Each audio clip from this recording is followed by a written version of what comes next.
कि अगली बार हमें इन मुख्यमंत्री का घेराव भी यहाँ बड़े पैमाने पे करना पड़ेगा और इनको मजबूर करना पड़ेगा कि ये हमारी मांगों को सुने।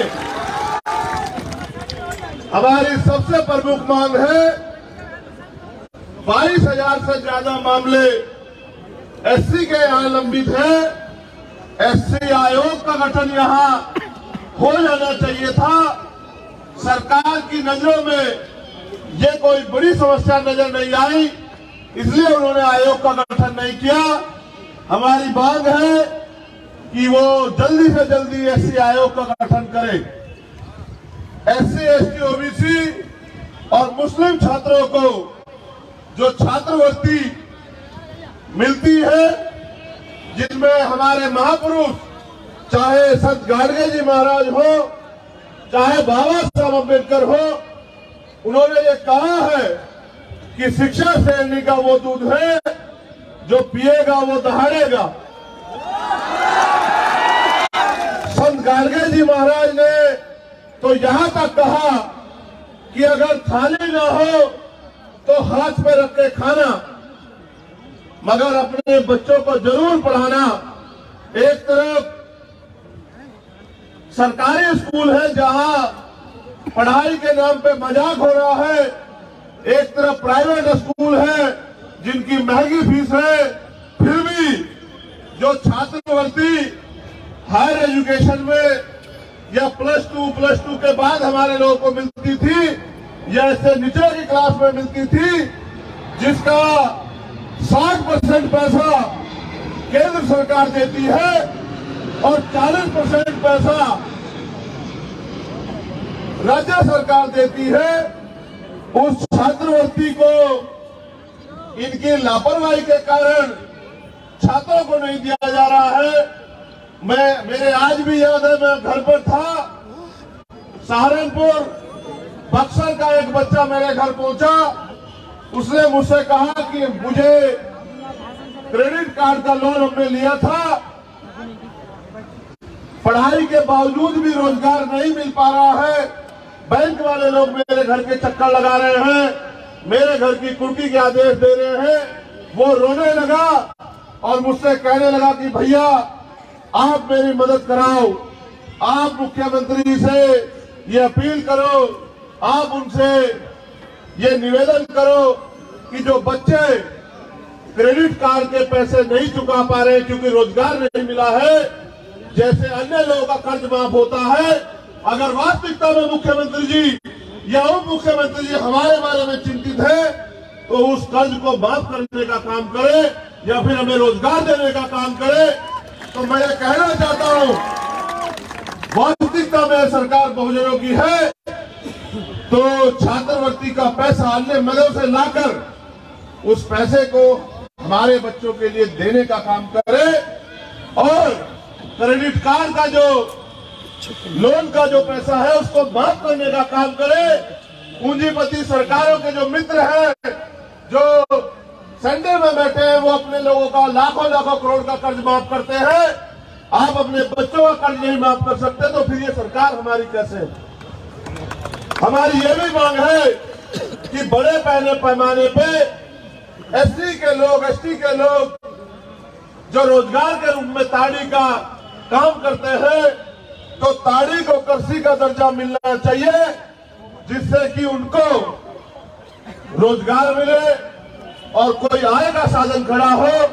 बिना आय के साधन के वो भूखमरी बेबसी का शिकार हो रहे हैं। सरकार के नागरिक है इस प्रदेश के, सरकार को सोचना चाहिए। अगर हमें अवसर मिलेगा तो हम ताड़ी को कृषि का दर्जा दिलाने का काम करेंगे, लेकिन इस सरकार से भी मेरा अनुरोध है कि वो ताड़ी को कृषि का दर्जा दिलाने का काम करे। तालीमी मरकज टोला सेवक को नियमित करने का काम करे, ऐसी भी हमारी मांग है। और अगर वास्तविकता में सरकार कमजोर वर्गों के प्रति सचेत है, उनका भला करना चाहती है, तो नफरत के नाम पे जो मॉब लिंचिंग होती है, जिसका बड़े पैमाने पे शिकार दलित, आदिवासी और मुस्लिम होते हैं, तो मॉब लिंचिंग चीटिंग के खिलाफ एक सख्त कानून बना के इन लोगों की रक्षा करने का काम सरकार करे। उसके साथ साथ सरकार आने पे या सरकार होने पे सरकार क्या कर सकती है, अगर सरकार को न पता हो, मैं ये भी बताने का काम करूंगा कि कोई भी सरकार को समझ आए कि सामाजिक न्याय, सामाजिक परिवर्तन, आर्थिक मुक्ति ये सिर्फ कहने की बातें नहीं है। अगर सरकार आने पे भी आप अपने वर्ग के लोगों को इसका लाभ नहीं देते तो सत्ता में बैठ के गाल बजाई करने का कोई फायदा नहीं है, सत्ता की कुर्सी में छिपाने का कोई फायदा नहीं है। अगर सरकार एससी, एसटी, ओबीसी, माइनॉरिटी के प्रति सचेत है तो एससी, एसटी, ओबीसी, माइनॉरिटी के लोगों को जो सरकारी ठेके हैं उनमें आरक्षण देने का काम करे। ये आरक्षण की व्यवस्था होने से मैं जिम्मेदारी से कहता हूं, इन्हीं वर्गों के बीच से नए ठेकेदार पैदा होंगे, पैसे वाले लोग पैदा होंगे और उस पैसे से वो अपने वर्गों के हितों के लिए काम करेंगे। एक नया समाज बनेगा जो आर्थिक रूप से मजबूत होगा। एससी, एसटी, ओबीसी के लिए जब हम केंद्र की बात करते हैं तो उनसे हमें उम्मीद है, क्योंकि ना वो सरकार हमारी है, ना उनको हमारे मुद्दों से मतलब है। वो तो हमारा वोट लेके हमारे लोगों को लूटने का काम करती है। तो हमारी ये मांग है कि प्रमोशन में रिजर्वेशन एससी, एसटी, ओबीसी के कर्मचारियों के लिए लागू किया जाए। अगर ये सरकार वास्तविकता में बहुजन समाज के लोगों का हित चाहती, ये सरकार जातिगत जनगणना करा रही है, उसके लिए तो मैं उनको धन्यवाद देता, लेकिन जातिगत जनगणना कराने के बाद करेगी क्या? तो मैं सरकार को रास्ता दिखा रहा हूं कि जातिगत जनगणना करा के, क्योंकि अब 2022 के आदेश के बाद सुप्रीम कोर्ट के 50% की सीमा खत्म हो गई है, तो सरकार बिहार में सबसे पहले 100% रिजर्वेशन लागू करे। जिसकी इतनी संख्या भारी उसकी इतनी हिस्सेदारी। 52% ओबीसी को 52% आरक्षण दे। जो आबादी दलित आदिवासियों की है उनको उनके बराबर आरक्षण दे। जो आबादी मुस्लिम समाज की है उनके बराबर आरक्षण दे। और जो आबादी स्वर्ण समाज की है 5, 7, 10% तो उनको भी हमारा अधिकार न लूटने दे, उनको भी उनकी संख्या के आधार पर व्यवस्था कराए कि जो हमारा अधिकार छीन रखा है वो बंद हो। सरकार को एक और काम मैं बताना चाहता हूं। मैं कल लखनऊ में था, वहां रेलवे के कर्मचारी मेरे पास आए, जबकि वो सेंटर के अधीन है। मगर मैं यहां की सरकार से कहना चाहता हूं कि सरकार चाहे तो इन वर्गों के कर्मचारियों का भला करने के लिए पुरानी पेंशन को वो बिहार में शुरू कर सकती है, जिसका बड़ा लाभ इन वर्गों के कर्मचारियों को मिलेगा और वो अपने पैरों पे खड़े रहेंगे। आने वाले समय में पे बैक टू सोसाइटी के जरिए वो समाज में महापुरुषों के आंदोलन को चलाने का काम करेंगे। और इसके बाद जहां तक मुझे जानकारी है 8 लाख एकड़ जमीन यहां सरकारी 8 लाख एकड़ जमीन है, 18 लाख। ये जानकारी मुझे बिहार के साथियों ने दी। अगर सरकार वाकई में संवाद करना चाहती है तो वंचित वर्ग के लोगों को कृषि करने के लिए, घर बनाने के लिए, क्योंकि आपकी कई योजनाएं गरीबों का घर छीन रही है। जो 30 साल से लोग बसे हुए हैं, अक्सर में उन्होंने मुझे आके बताया कि सरकार योजना चला रही है, बहुत अच्छी बात है, लेकिन अपने लोगों के घर उजाड़ के तालाब बना के कौन सी योजना चलाने का काम कर रहे हैं।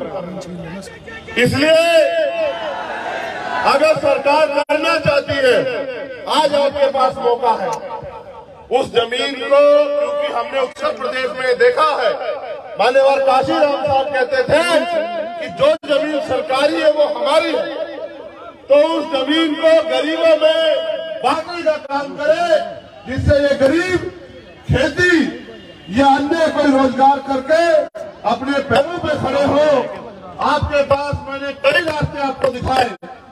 आप देश की सत्ता में भी जाने की बात करते हैं, ऐसी चर्चाएं भी हैं, लेकिन जब आप मुख्यमंत्री बनकर अपने प्रदेश में काम नहीं कर सकते तो देश की सत्ता पे आपको कौन बिठाएगा?